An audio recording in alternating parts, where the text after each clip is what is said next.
Good afternoon, good evening, and good night. And welcome to This is Revolution podcast to the viewing audience across the pond. I am your host, Pascal and Dr, here for another episode of This is Revolution. If you are new to the channel, thank you so much for joining us as this lovely Monday evening, Thursday evening, I should say. If you're a returning subscriber, welcome back. So glad to have you here with us. As for all of us, TRI would like to send a big thanks to you, to the subscribers on all platforms and patrons. Without you, we wouldn't be able to do this. For those who do not know, this is our Thursday show. Jason is away for the day, relaxing because he's so hard producing these episodes. There was no bonus champagne room tonight because we have our movie night tomorrow, and we're basically going to be continuing with our episode. Today, we're going to be talking about a very important and important subject to This is Evolution podcast because we have two of our team and our crew that are members who are from this particular area of the land. Haiti, once again, is in a crisis. The current situation in Haiti is in that the temporarily selected Prime Minister Ariel Henry is unable to govern. He's been asked to resign by even people in the West. There are no resident signs of when elections are being held in the country. And the country is very much, collapsing day to day as we speak. People are wondering what exactly is going on and what can be done to change the situation and how exactly we got here. In order to do that, we have friend of the show, Dr. Paul Mocombe, longtime scholar and academic professor at West Virginia University and Florida Memorial College. Please welcome Dr. Paul Mocombe. Hey, brother, long time no see, man. It's been a while. Thanks for having me back, man. It's been a while. Paul, thank you for coming back on to talk about this very, very, very, very crisis situation. So, Paul, listen, we've had you on to talk about crises in Haiti on a couple of situations in the past. Oh, by the way, we cannot forget our other Haitian American member as well. MC Toussaint is here as well with us. Toussaint, come aboard. Hello. It's going to be a good show. Yes. So, to start back, put the current manifestation of what's going on in Haiti in the atmosphere of the assassination of Jovenel Moise. How do we get from Jovenel Moise to this particular point? Jovenel Moise's assassination to this point. Well, the attempt is to contextualize the power players on the island, as well as to contextualize what's going on in Haiti with the larger geopolitical processes that are taking place, whether it's in Ukraine as well as Palestine.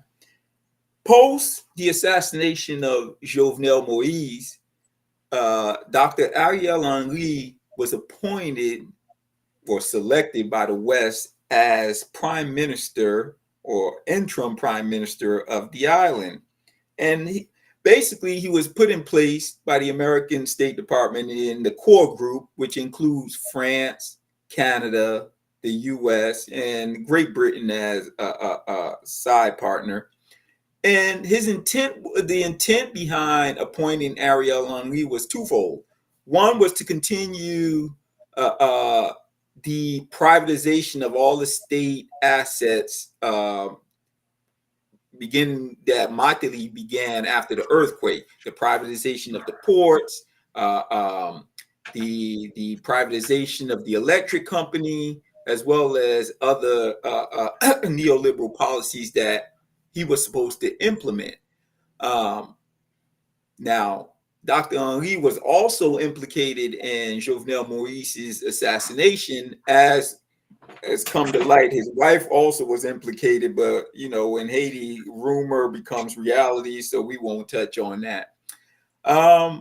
Now, what happened was Henri, once the second thing he was supposed to do was basically organize elections on the island. Haiti hasn't had elections since under Mateli, so there's basically no no Congress, no president, nothing. So he was due to two things: continue the neoliberal policies that Jovenel was supposed to continue from Mateli, as well as hold parliamentary and presidential elections on the island. He implemented the complete privatization of the electric company, the complete privatization of the ports, the signing of the whole identity politics, except homosexuality in Haiti. However, he did not hold elections, and he was in constant conflict with the gangs that are concentrated in the urban ghettos of Haiti. Now, you have two viewpoints concerning the gang. You have the whole IT Liberté Kim Ives position, who looks at the gang under the G9 or G9 gang, led by Jimmy Barbecue Cherizier, as a socialist revolutionary movement in which uh, Jimmy is trying to organize the poor to topple the Haitian imperial under the imperial influence, the Haitian state under the imperial influence of the U.S. and the core group. And then on the other side, you have the managerial, the professional managerial class, who looks at the Haitian gangs as vagabond gang members who are dealing drugs, control. They're basically influenced by the Black American underclass, and that's represented by the gang leader's name is Johnson Andre, excuse me. He goes by the name of Izo. He's basically his entourage is basically into drug dealing. He posts rap musics and videos of Haitian Creole rap, basically replicating the Black underclass culture that we find here in America.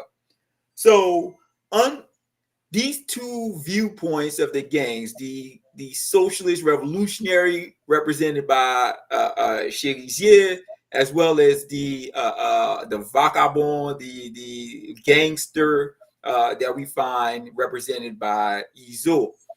So Ariel Henry found himself pitted against Cherizier as well as the other gangs. Now, Cherizier has been sanctioned by the U.S. government as well as the UN, and partly he claims it's political, given an event that took place under the Matelian administration.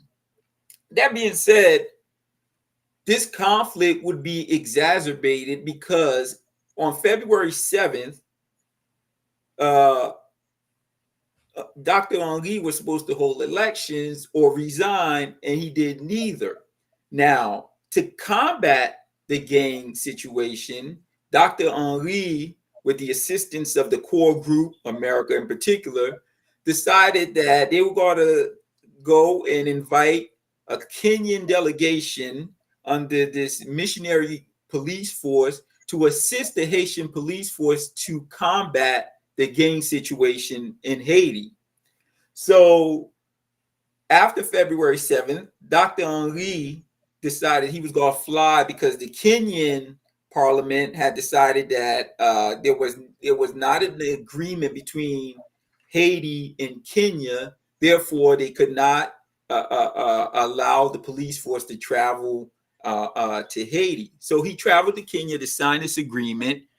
And while in Kenya, Jimmy Cherizier decided to unite with some of the more violent drug dealing gangs under the nomenclature Vivre Ensemble. So it was a unification of the gangs under this Vivre Ensemble, in which under this clôture Vivre Ensemble, in which they would unite and prevent Dr. Henri from returning to the island and basically gain control over all of the major institutions in Haiti. They attacked the prison system in Port-au-Prince.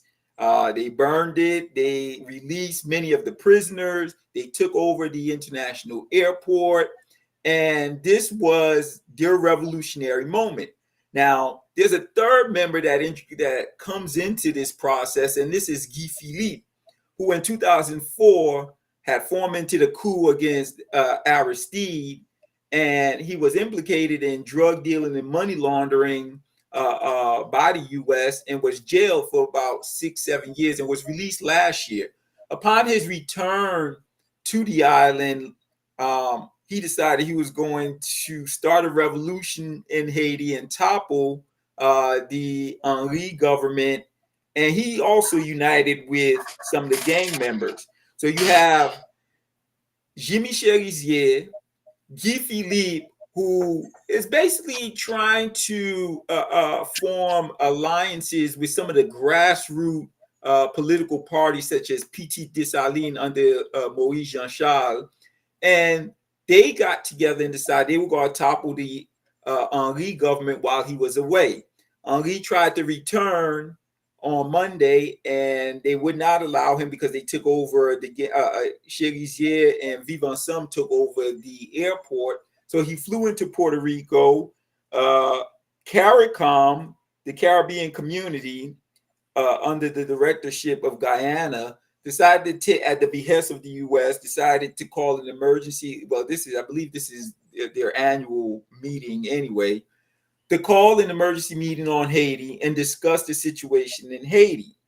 They decided that to resolve the current situation in Haiti, that Dr. Henri must resign, and a presidential council of nine members would basically go and govern Haiti in the absence of Dr. Henri. So of the 9-member council, 7 would be voting members and 2 represented by civil society and the religious sector would basically be two observing members of the council. So the groups that were invited to constitute this presidential council, outside of Petit Dessalines, they constituted the group that formed the Montana Accord. The Montana Accord was a group of professional managerial Haitians who representing different political parties who were trying to come up with an accord to transition Haiti from Dr. Henri into elections and have a self-sustaining governance. That being said, the council, at the behest of the United States, laid down some stipulations for those who are looking to participate in the upcoming elections. 3 stipulations were put in place. 1, you could not be sanctioned by the UN or have any charges against you. 2, you could not have any criminal record. And 3, if you're looking to run for elections, you could not participate in this presidential council. So basically that eliminated Jean-Michel Rizier and Guy Philippe. So Vivre Ensemble was totally eliminated, and they hold a substantial following. Now, people have to realize the majority of the chaos and the crisis we're witnessing is concentrated in Port-au-Prince. Outside of Port-au-Prince, the island is practically peaceful. So with this large following, now that Henri, his stipulation is he will only resign once the presidential council has been put in place. And the other stipulation regarding the presidential council is that they must accept the mission force, the Kenyan mission force, to assist the Haitian police force in combating the gang issue. So today, many of the gang members replied. Jimmy Cherizier replied and said that CARICOM and this presidential council has no basis, no political authority to dictate who can run for office in Haiti. Guy Philippe, in an interview, made the same comments. Now, the alternative solution that the grassroots community is offering in Haiti, people like Moise Jean-Charles, who has partnered up with Guy Philippe and is backing Guy Philippe for president of the country. The alternative solution to this presidential council that the U.S. and the imperial powers are putting in place is to have the Haitian Supreme Court, the Cour de Cassation, basically the leader, the head of the Supreme Court, become president and nominate a prime minister to hold election, similar to what happened under the sister Tuyo after the ouster of Aristide. So these are the two solutions. Now you have the presidential council on the one hand, and you have the Haitian grassroots community promoting the Haitian Supreme Court leader as the transitional government to hold elections and transition Haiti to a democratic political, a democratic system. So I'll stop there, Pascal, and answer any questions or. Can I ask a question? Yeah, you want to jump in with some questions? Just one question. The chat is talking about Aristide. Mm-hmm. Is Aristide, is that conversation helpful or important right now? It is, because only in the sense that Aristide really hasn't, his political party, although they constitute one of the 7 members of the presidential council nominated by by CARICOM, but Aristide really doesn't get involved in the political process nowadays. His political party is basically under the operation of Dr. Maurice Narcisse. So he really doesn't get involved so much in the political process. His whole focus is on his university. Once in a while, he'll come out with some commentary, but he really is not involved. But his Femi Lavalas is one of the members of the 7-member presidential council. Okay, so he is represented, sort of. His party, yes, sort of. But his party, since his ouster, has moved to center. I'll say center left. It's not as radical as it was when he first came out. It's more along the lines of the professional managerial class. They're more inclined to work with the international community. So it's more center left than it is left. But yes, his party is represented. Okay, just wanted to ask that. Pascal? So the main question I wanted to ask you, Paul, is that who exactly are financing these gangs? Who has the capacity to finance them, and who is orchestrating their ability to buy weaponry and get guns that would be having to come from the United States, quite frankly? Oh, absolutely. There's no gun manufacturing plant in Haiti. So, and what you have to understand about politics in Haiti, and this goes back to the revolution. Every political player in Haiti has their own gang, and it's the oligarchy that supports that finance. And you have to understand. I was listening to Ezo give a commentary. He was being interviewed on Haitian television, and he said the following: when they run out of guns, they go to the ports, and basically the Haitian oligarchy gives them guns and to do what they got to do. So most of the gang members, although Kim Ives will exclude Jimmy Cherizier from that, but when you look at some of the guns these brothers are carrying, there's no way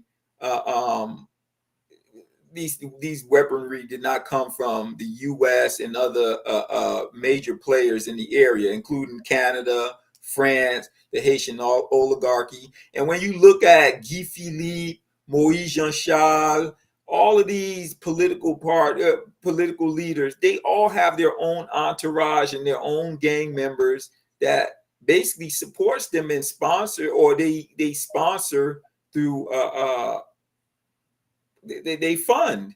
So, the crisis in Haiti, the gang crisis in Haiti is a socio-political economic crisis. You have poor young men with no other opportunities, because most of these NGOs, they focus on women and young girls, and there's nothing for these young brothers to do, and the only solution is guns and drug dealing and rapping and glorifying bling bling. When you look at some of the videos that Ezo posts, so it's no different from the same crisis that plagued the American ghettos in the 80s and 90s, brother.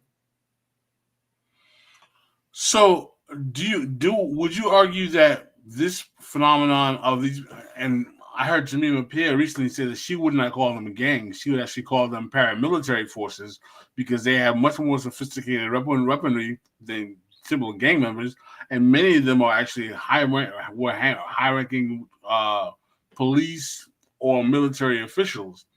That these paramilitary forces go back to the tradition of Haitian politics of when basically rival factions had to support underground militias in Yes, order to maintain absolutely. their territory. From Absolutely. the Singlando in the 19th century to, The Tonton Macoute under Duvalier. And then we got to understand, let's be frank. We do have some gangsters. Ezo, I would classify as a gangster. His whole modus operandi is glorifying women, sex, drugs, and the bling bling. And then you do have some paramilitary forces hired by the Haitian oligarchy to protect their interests. And then you have people like Jimmy Cherizier, who claim to be fighting a proletarian revolution, and he's got to topple the government and redistribute the wealth amongst the ghettos. So I would say all three. You have all three aspects of gangsterism is involved here. So I'm not where Kim Ives is. I'm not celebrating Jimmy Cherizier as this revolutionary leader along the lines of Lenin. I don't see that yet, but many of the Vive Ensemble, what he did to topple the Haitian government, him and Guy Philippe, for me that was revolutionary, because they took over all of the major institutions in Port-au-Prince and refused to allow Dr. Henri to arrive, although they backed off when the U.S. Marines arrived to protect the American embassy. So the revolutionary movement only goes so far. isn't it very possible that this character Guy Philippe that we're talking about, who was pretty much ex-convict, some would argue a treasonous member who tried to overthrow an elected official when the Aristide administration was in power, that he can be nothing but a puppet agent of the state in terms of being supported or being allowed to rise as a kind of agent provocateur or agent provocateur within the context of Haitian society, to really facilitate a justified entry of more brutal military forces. It could be, brother. I won't get into the conspiracy theory. His rhetoric is one thing on the island. I don't know what happened to him in prison, but it's been documented that he was on the CIA payroll, and was backed by the CIA to topple the Aristide government. That's one of the revelations of the WikiLeaks reports. Now, the question becomes, did he antagonize the U.S. when he revealed some of this situation prior to him running for senator of Jérémie, which caused the U.S. to go and basically kidnap him and incarcerate him? Now, I don't know what transformation took place with this brother while he was in prison, but on his return to Haiti, he's talking about this revolutionary movement to topple the government, to confront American imperialism, to confront the core group, that's the rhetoric he's bringing onto the island. Now, should we take that at face value? I'm not sure. He does have a huge following in Port-au-Prince. He outside of Port-au-Prince. He's from the southeast of the country, the southern part of the country. So he has a huge following there. With the backing of Jean-Charles Moïse and P.T. Dessalines, that gives him a foothold in the northern department. And now he's partnered with Jimmy Cherizier in the ghettos and the gangs that constitute Vivre Ensemble. So that makes him a force to reckon with. Now, how will the core group and this presidential council, if it's allowed to take place, how will they deal with Guy Philippe's emerging stardom? That's got to be a new issue, brother. I think there'll be confrontation. I do not believe they'll allow the presidential council to take hold. So this is trying times. I think before it gets better, it's got to get worse. Can you talk about the role of the Kenyan military and how exactly they've been solicited to come in and get involved, as well as some islands like Barbados and others as well?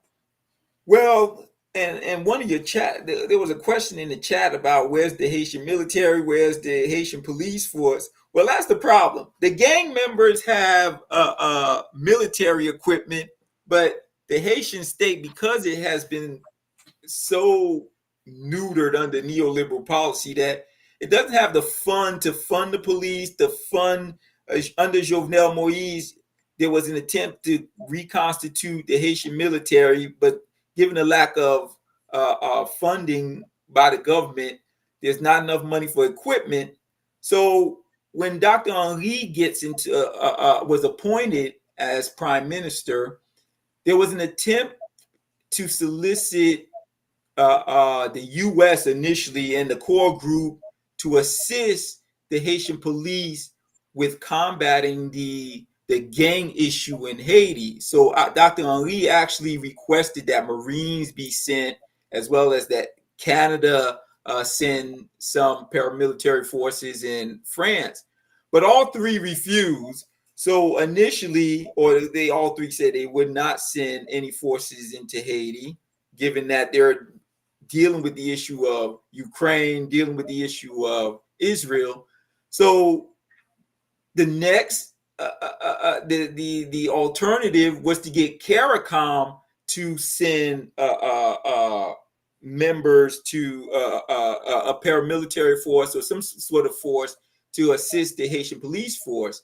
And CARICOM initially, Bahamas agreed, Barbados agreed, Jamaica agreed to constitute a police force, but that fell flat on its face. And the second solution was proposed by Kenya, which, as we all know, is a colonial outpost of the British in the U.S. So they agreed. The United States would foot the bill. Initially, it was $100,000. They recently doubled it to $100 million. They initially doubled it to $300 million to have the Kenyan military quasi special mission to assist the Haitian police to combat some of the gang issue in Haiti. Now, the Kenyan parliament voted against that, and because there was no agreement with Haiti, no political agreements with Haiti, so that took a backseat. And this is why Dr. Henry flew over to Kenya to agree to some sort of political agreement to have this contingency force sent to Haiti to combat some of the gang issue.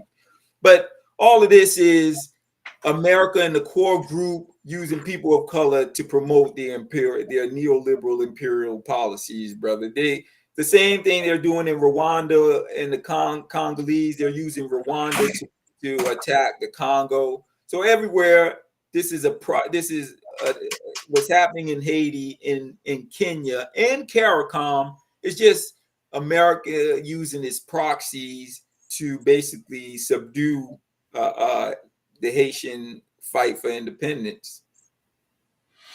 What do you think kind of commentary do you think that makes about the state of Pan-Africanism in the world that Kenya can be dispatched that way? Oh, brother, don't get me started on Pan-Africanism, man. I think in the U.S. Pan-Africanism died with the Black Panther Party and the dismantling of the Black Panther Party under COINTELPRO.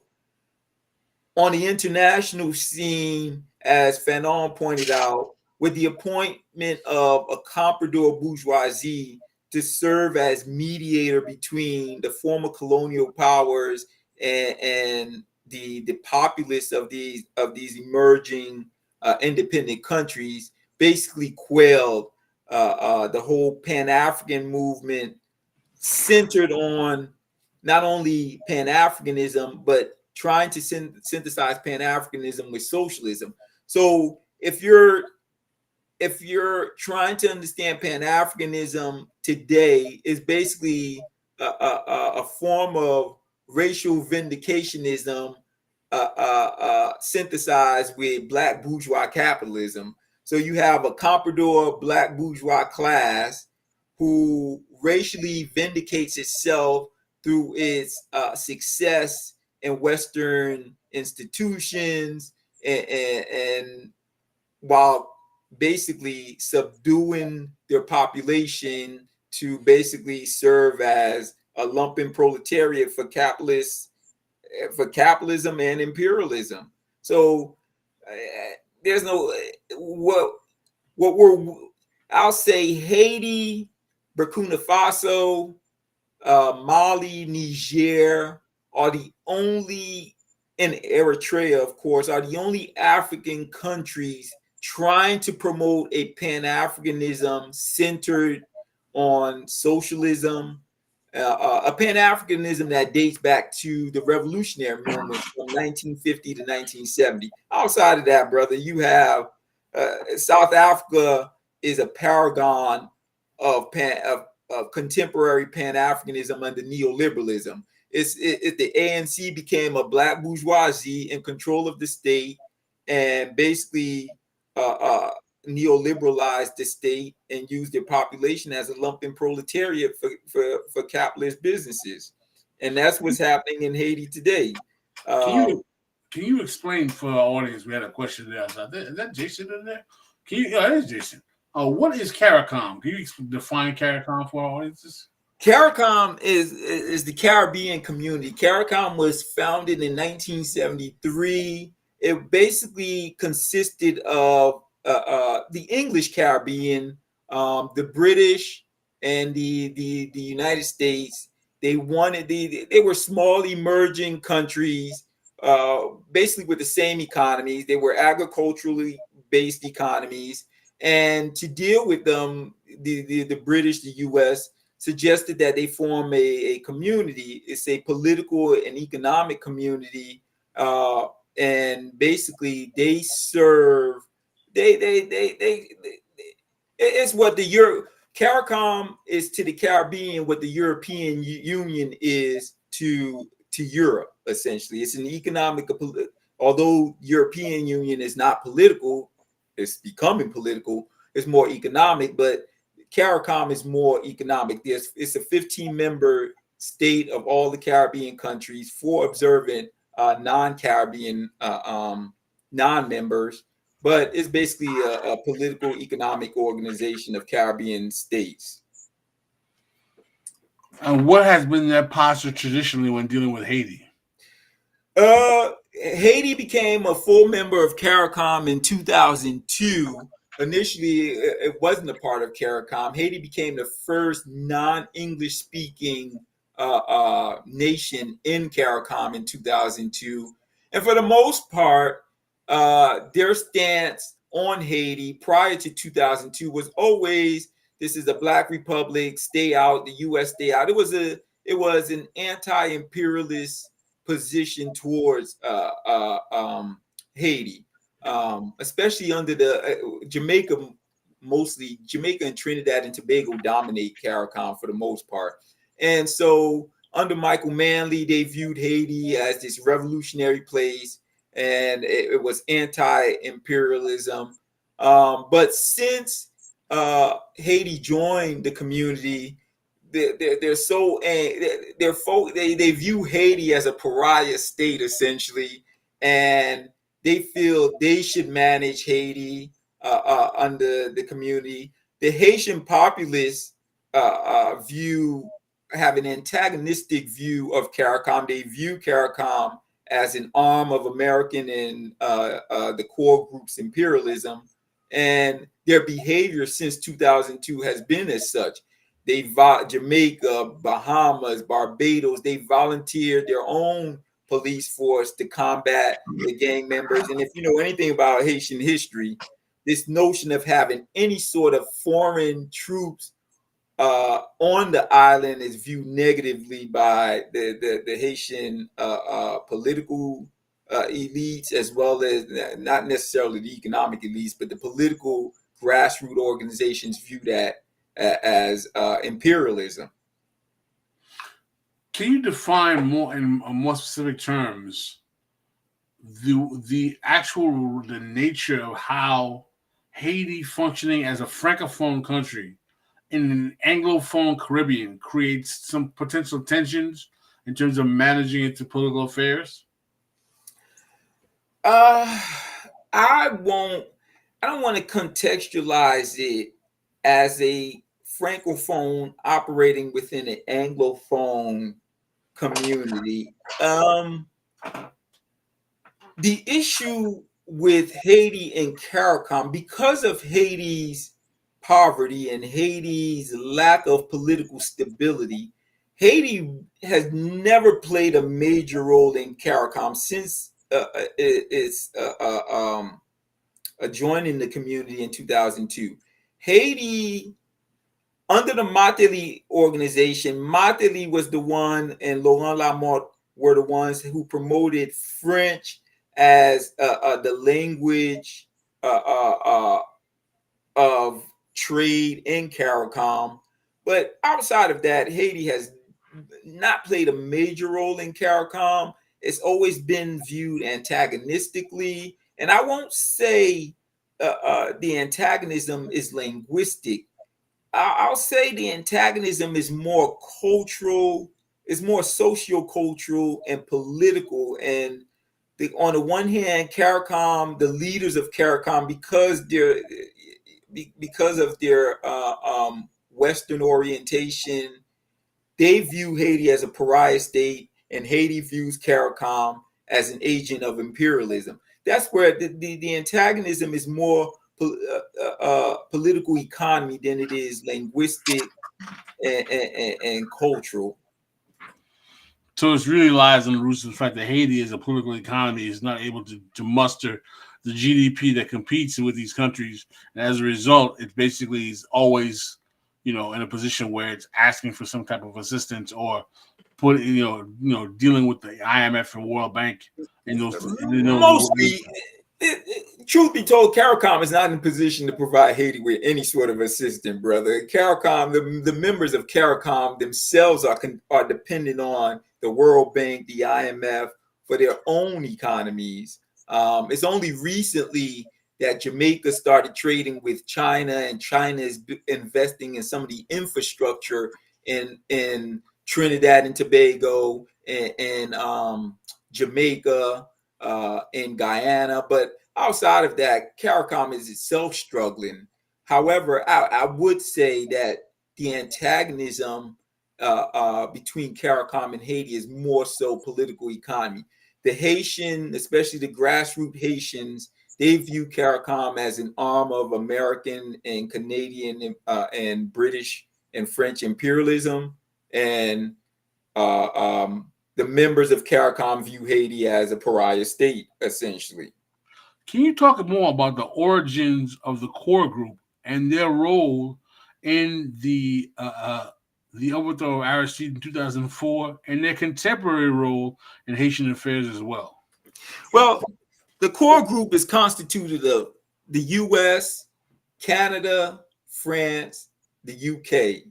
And essentially, they post the fall of Aristide, they basically developed a an economic plan, a neoliberal economic plan for Haiti's development. So the whole emphasis was these countries or the friends of Haiti. The plan was to neoliberalize the Haitian state by instituting a two-party uh, uh, political system based on neoliberal policies on the island.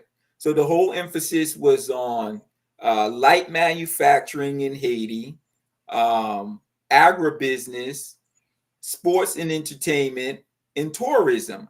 That was supposed to be the what transitioned Haiti from the poorest country in the Caribbean to a middle income country. So the whole emphasis was to transition from Taiwan as a place of light manufacturing to Haiti as a place for light manufacturing, manufacturing Major League Baseball manufacturers their baseballs there. Disney, Levi Jeans, and Strauss, they have manufacturing companies. And all of that was to take place under the leadership of these five nations, working with the Haitian oligarchy to implement the privatization of all Haitian state assets, including most of the Haitian state assets were the ports, the electric EDH, which is the electric company in Haiti, and all of that was supposed to be privatized, coupled with light manufacturing, coupled with tourism, coupled with agribusiness to develop Haiti along the lines of Chile and Russia post the fall of the Soviet Union.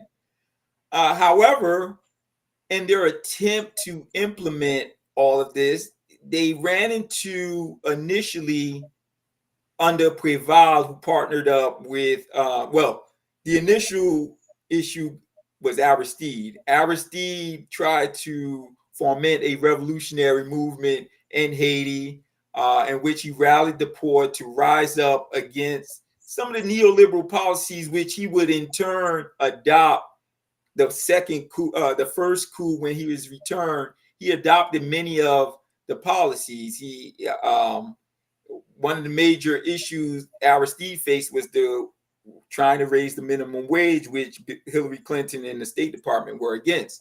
Nonetheless, in their attempt to neoliberalize Haiti, they ran into Preval, they ran into Aristide, and so Michel Martelly, post the earthquake, was able to implement, I'll say, 80%, 75 to 80% of what the core group wanted.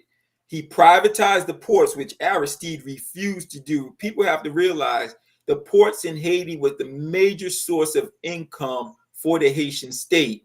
And even Aristide realized that, even though he privatized many other state institutions, he refused to privatize the port.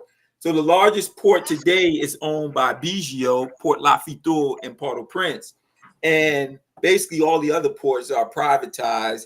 So basically there's no income coming to the Haitian state. The only source of income would be taxation under neoliberal policy. And you can't tax a population that makes absolutely nothing.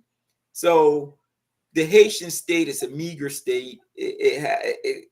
And Haiti is a paragon of the neoliberal model. All of its states and institutions are privatized. It can't generate enough income from taxation. And so this is what if you look at the revolutionary gang members, if you want to consider Jimmy Cherizier a revolutionary, this is what they're combating. They're combating an ineffective state that is unable to provide medical care, that is unable to provide education for the population because it doesn't have the income to do so. Everything is either in the hands of NGOs, private persons. So basically, you have a failed state essentially in Haiti. Yes, these privatizations. You said something that was very important. That Haiti is the apotheosis of neoliberalism. In that, it basically is neoliberalism on steroids. Yeah. And what is one of the things that's frustrating to me is that why is it there's never any analysis of political economy and the role of foreign intervention in terms of Haitian political economy in how Haiti gets into this crisis. In other words, how the role of which that political economy in bringing things to this position. The problem that we have, especially in Haitian academia, is the fact that many academics want to focus on race as the underlying issue that is impacting Haiti's relationship with the with its former colonial master, France, the U.S., and the Canada, and the rest of the core groups. But in doing so, we fail to take into account the role that the Haitian oligarchy, the role that the Haitian professional managerial class has played in undermining Haitian sovereignty and undermining Haitian independence. Just like post post the Haitian Revolution, it is the elites who requested that the U.S. come and occupy Haiti. It is Pétion who came up with the notion to pay the debt to France. But when we're dealing with that, there's a level of intellectual dishonesty in which we, for the reason of racial vindicationism, but there's this unwillingness to take into account the complicity that the Haitian managerial class as well as the Haitian elites have played in undermining Haitian sovereignty. So it's easy to say, oh, it's because Haiti was the first Black republic. We're paying for our revolution, and somehow that makes us feel good. But at the same time, in doing so, we negate the fact that the Haitian elites, the Haitian oligarchy are playing a major role in undermining Haitian sovereignty. And there's a dishonesty in Haitian intellectual circle in our unwillingness to deal with the political economic structure that is in place that allow, because remember, yes, I'm saying that the Haitian oligarchy, I'm saying the professional managerial class, they're undermining Haitian independence, but there's an economic interest involved as to why they're undermining a Haitian sovereignty. Because at the end of the day, as Jean-Charles Moïse and Jimmy Cherizier, everybody gets paid in Haiti. If people couldn't make money in Haiti, Haiti would be left alone, brother. So there's an economic interest involved in which the elites, it is in their best interest to undermine Haitian sovereignty so that they can make money, essentially. So this whole notion of just focusing on race and this notion that it's because Haiti was the first Black republic, blah, blah, blah, that undermines some of the complicity that the Haitian elites have played in undermining Haitian sovereignty. Someone asked a question, I believe it was Jason. What is the role of this has in the Haitian brain drain? Is Haiti suffering a brain drain because of these consequences? Well, it goes back to, in academia and economics, we have this push-pull effect, which leads to the brain drain in any of where you find this displacement of traditionalism and nationalism in some of these countries and the implementation of capitalist relations of production. And if you look at Haiti, the problem is, and the brilliance, and I know Pascal is a big fan of Dessalines, the brilliance of Dessalines is that he nationalized the land, and what caused his assassination was the attempt to basically redistribute the land, which is why in all communist nations, the nationalization of corporations and the redistribution of wealth is the biggest attack on capitalism. So what happens in Haiti is the fact that post the revolution, the majority of the Haitian peasantry, they were able to own their own land, farm their own private plots, etc. But when you open up your markets to competition with agribusinesses, the Haitian peasantry is unable to compete. They leave the land, move to the city, and this is the push pull effect that's happening here. They move to the capital city looking for work in light manufacturing plants that the U.S. and the core groups, along with the oligarchy, implement in the capital city. And they're basically hiring women. That leaves the young, because as we know in economics, women are more pliable workers than men. They're willing to go along with the low, meager wages that these manufacturing plants are paying. So now that leaves uh, the men without jobs, nothing to do but foment revolution. The rise of gangsterism. When you're not working and you can't feed your family, you turn to illegal activities. Those who are unable to find work in the city, they then look to come to the core nations. And this push-pull effect is we're witnessing this push-pull effect in Haiti. And then when you have these Haitians come to the diaspora in Canada and the US, they undergo what I call the African Americanization of the Haitian diaspora, the my niggerization of the Haitian diaspora. You have a bunch of young Haitians who adopt the underclass culture of American society. You have a black bourgeois Haitian class. When they immigrate to the U.S., they fall into the bourgeois class structure of America. It's about self-interest.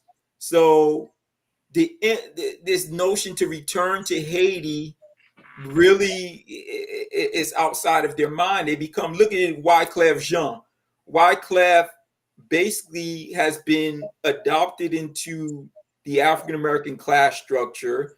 He knows very little about Haiti, and as many of you may know, the U.S. tried to use, before Mateli, Wyclef was on the short list to be president of Haiti. He barely can speak Creole. He doesn't know the country, and he is a paragon of the Haitian diaspora. Once they arrive here in the U.S. looking for work, they get socialized into the class structure of the African American class structure, and they're only looking to go to Haiti for vacation, tourism, and because the island is unsafe, there's not this return back to Haiti, and you have this brain drain that is basically, and I don't like to use brain drain because that implies that those who are left behind are unable to resolve Haiti's issue, which isn't the case. The majority of the political elites in Haiti have dual citizenship. They're either in Canada or their families are in Canada, their families are in the U.S. So it's just a sad situation, an overall sad situation. What do you think actually will be necessary to change the changing tides of what's going on in Haiti? Ooh, brother, I don't want to have you all taken off the air, but for me, somehow the Haitian grassroots have to remove itself from the auspices of the core group, either through partnering with China, Russia, but they have to get themselves from under the umbrella of the core group. They have to fight the Haitian oligarchy. There's no compromise. There should not be any compromise. This multipolar order that China, Iran, the BRICS nations are trying to put in place is Haiti's only solution. So long as Haiti stays under the umbrella of the core group, we're going to have the same issue, brother. I don't see multipolarity is the saving grace for Haiti. I'm still not. You're not sold. I'm still not sold, man. I think that I don't think that trying to reshuffle the deck where we have a new capitalist paymaster necessarily guarantees a better quality of life for the planet. I agree. You know, But I don't think I don't view what's happening now with the BRICS nation as an overthrow of capitalism. I think it's a return to a sort of 1960s Keynesian, 1950s, 1960s Keynesian model for all of the nations who decide to trade with China, Russia, etc. So that still leaves the threat that capitalist relations of production has on the environment, of course, pollution, climate change, etc. But at least there will be an alternative. At least there's alternative source of funding. Look at what the work that China is doing in Jamaica in terms of building Jamaica's infrastructure. Haiti, under a unipolar world, Pascal, there's no alternative. It's either the IMF, World Bank, or we invade your country. But at least with Russia and China, there's an alternative source of funding to rebuild Haiti's infrastructure. And Haiti's infrastructure needs rebuilding, brother. There's no infrastructure to speak about. So at least there are alternatives out there. Now, they're not the saving grace, but it beats getting beat up the head every 3, 4, 5 years by the core group and American imperialism. Toussaint, are you out there? Do you have any questions? Hello. There were some questions in the chat about sweatshops. Are Oh, there sweatshops in Haiti? Well, that's what these light manufacturing plants are. Levi jeans, um, Major League Baseball, Disney, all of them, they have sweatshops. And that's what got Aristide in trouble, trying to raise the minimum wage. Of course, Hillary Clinton was against that. He raised it to $1 after it was 25 cents to $1. Could you imagine that? 25 cents a day? That's insane, man. But you know, the and this is why some academics will argue that why is America so invested in Haiti? That's a very important question. Why is Haiti so important? You have scholars who want to point out the fact that, well, it's a reserve labor force to supplant the Taiwanese, the Chinese. So American capitalism needs a cheap labor force. So the Haitian masses will serve as the Haitian female masses will serve as a lumpen proletariat for capitalist relations and production.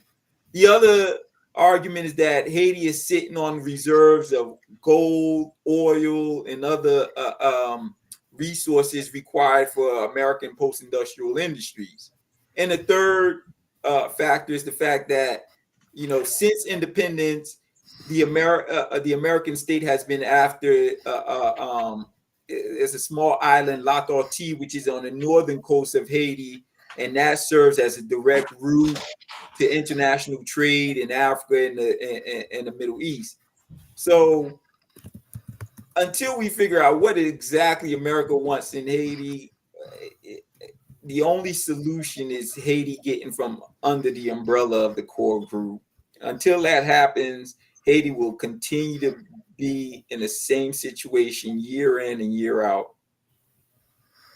So doom and gloom, brother. So doom and gloom. Brother, man, we've been fighting this fight since 1804. Yep. Since 1804.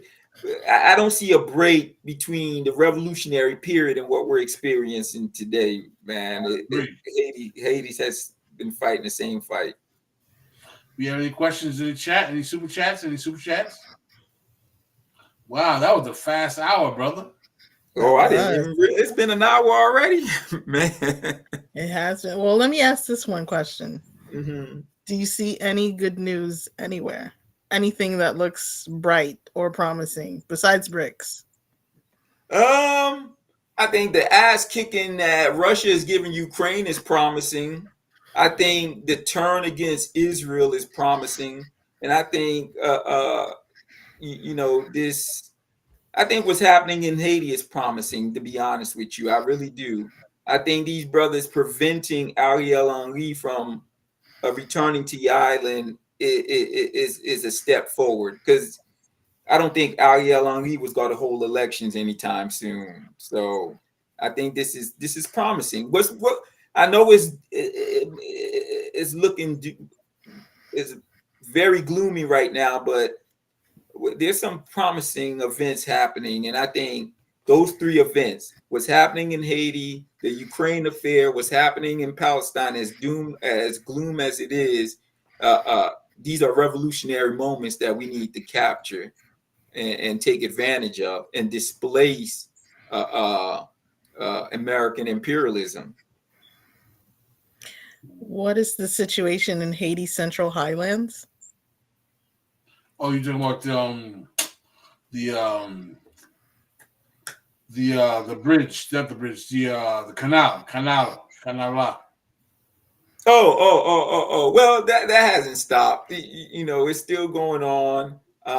There's a canal. They're almost done. Yeah, they're almost done building the canal.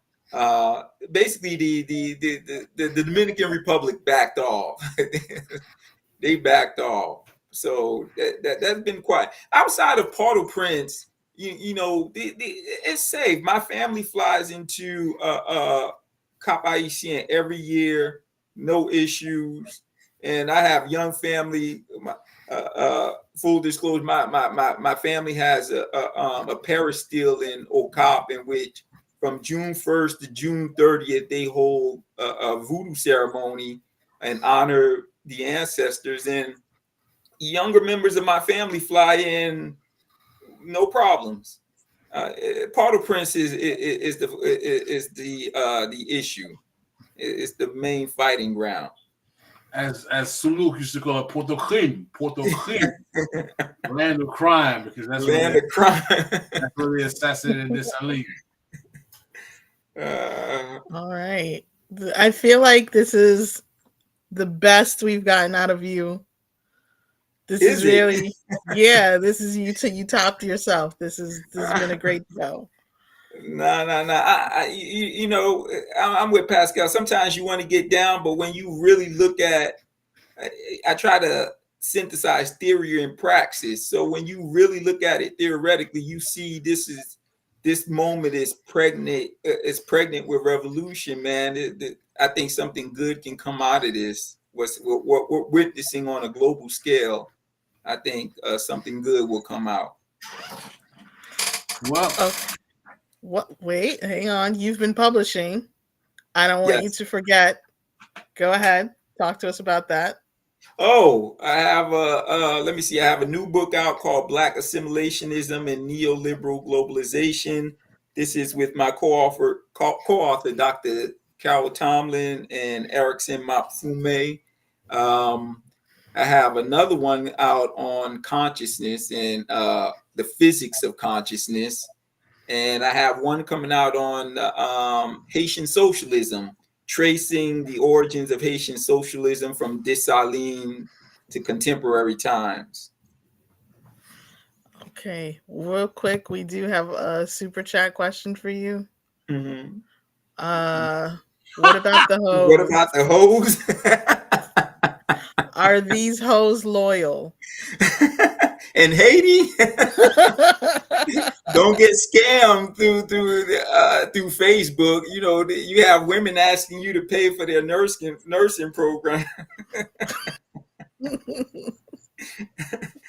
So look out for. Back in the days, you used to have to look out for emails and text messages from Nigeria. Now you have to look out for text messages and emails from Haitian women. I had one send me a message asking me to pay for her nursing school. Oh boy. But hey, she didn't know who she was dealing with. Yeah, but hey, that's what it is. Keep all that milkshake in the yard. Yeah, all of it. Pascal? I'm happy to have my man Paul Mocombe on the show. We gotta have you on again. Anytime, brother. Anytime, man. Listen, I know it's Ramadan for you, right, brother? Yeah, it is. But I'm taking medication though, so. Oh, okay. Yeah. So this has been a wonderful episode of This is Revolution, where we talk about Haiti in crisis. I'd like to thank my co-host M. Toussaint, fellow Haitian American, for providing the support to this episode, and we'd like to thank our guest, Dr. Paul C. Mocombe of the Mocombe Foundation, for coming on and providing the analysis. Look forward to seeing Jason come on this Saturday to fill us in on This is Revolution podcast. And on that note, we are out.